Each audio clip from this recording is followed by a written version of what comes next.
एक ऐसा राजा जिसने एक मुर्दे से बात की, एक ऐसी आत्मा को अपना दोस्त बनाया जो बार बार उसे धोखा देती थी, फिर भी वो रुका नहीं। लेकिन आज कुछ लोग कहते हैं वो कभी थे ही नहीं और कुछ लोग कहते हैं वो भारत के सबसे बड़े राजा थे। लेकिन एक बात दोनों मानते हैं कि उनके बिना भारत का इतिहास अधूरा है।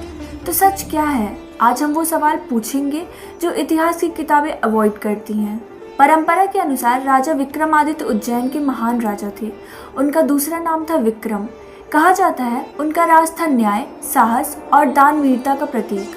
वो रात को खुद भेष बदलकर अपनी प्रजा के बीच जाते थे ताकि जान सके उनकी असली तकलीफ क्या है। यही काम सदियों बाद अकबर ने भी किया, जिसे इतिहास ने खूब सराहा। लेकिन विक्रमादित्य ने यह पहले किया था और सबसे बड़ी बात, उन्होंने शकों को हराया, विक्रम संवत की शुरुआत की, जो आज भी भारत का पारंपरिक कैलेंडर है। यानी हम आज भी उनका बनाया हुआ कैलेंडर इस्तेमाल करते हैं। अब बात करते हैं उस चीज़ की जो अकबर को भी इंस्पायर करती है। विक्रमादित्य के दरबार में थे 9 रत्न। कालिदास जिन्होंने लिखा मेघदूत और अभिज्ञान शकुंतलम, वराहमिहिर जो जानते थे तारों का राज, धन्वंतरी आयुर्वेदा का पितामह, अमर सिन्हा संस्कृत के विद्वान। इन लोगों की वजह से विक्रमादित्य का दरबार था पूरी दुनिया में सबसे अलग। और यही देखकर सदियों बाद अकबर ने भी अपने 9 रत्न बनाए। सोचो, नकल करना भी एक तरह की सलामी होती है। विक्रमादित्य की सबसे मशहूर कहानी बेताल पच्चीसी। एक तांत्रिक ने विक्रमादित्य को कहा, एक पेड़ पर एक शव लटका है, उसे मेरे पास लेकर आओ। विक्रमादित्य गए। उस शव में था बेताल, एक शक्तिशाली आत्मा। बेताल ने कहा, मैं चलूंगा तुम्हारे साथ, लेकिन हर बार एक पहेली पूछूंगा। जवाब दिया तो वापस उड़ जाऊंगा, चुप रहे तो साथ चलूंगा। 25 बार यही हुआ, 25 पहेलियां, 25 कहानियां। और हर बार विक्रमादित्य का न्याय इतना गहरा था कि बेताल भी उनका लोहा मानता था। यही है बेताल पच्चीसी, जो आज भी घर घर में सुनाई जाती है। एक और कहानी सिंहासन बत्तीसी। विक्रमादित्य का एक जादुई सिंहासन था जिस पर थी 32 पुतलियां। सदियों बाद जब राजा भोज उस सिंहासन पर बैठने गए तो हर पुतली ने एक कहानी सुनाई विक्रमादित्य के न्याय और साहस की। 32 कहानियां, 32 बार राजा भोज रुक गए, क्योंकि वो खुद को विक्रमादित्य जितना योग्य नहीं समझते थे।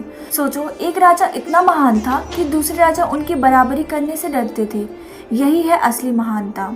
विक्रमादित्य सिर्फ एक योद्धा नहीं थे, वो एक दानवीर भी थे।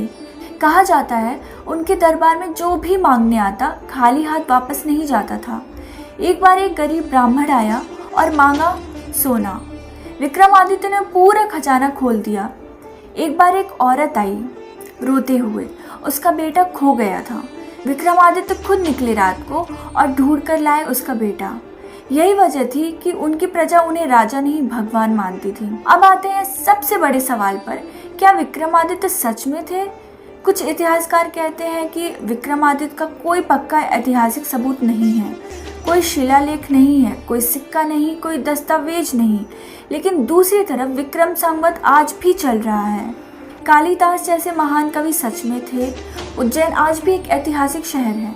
तो सवाल यह है, क्या बिना किसी आधार की इतनी बड़ी परंपरा बन सकती है? नहीं ना। कुछ इतिहासकारों का मानना है विक्रमादित्य एक उपाधि थे, एक टाइटल। जैसे आज हम कहते हैं प्रधानमंत्री, वैसे उस जमाने में महान राजाओं को विक्रमादित्य कहा जाता था। यानी एक नहीं कई राजा थे जिन्हें विक्रमादित्य कहा गया। जैसे चंद्रगुप्त II को भी विक्रमादित्य की उपाधि मिली थी। तो शायद जो कहानी हम सुनते हैं वो कई महान राजाओं की मिलीजुली कहानी है, जिसे एक नाम दे दिया गया, विक्रमादित्य। एक इंसान नहीं, एक विचार। तो सच क्या है? क्या विक्रमादित्य एक इंसान थे या एक विचार? क्या वो एक राजा थे या हर उस राजा का प्रतीक जिसने न्याय के लिए सब कुछ दांव पर लगाया?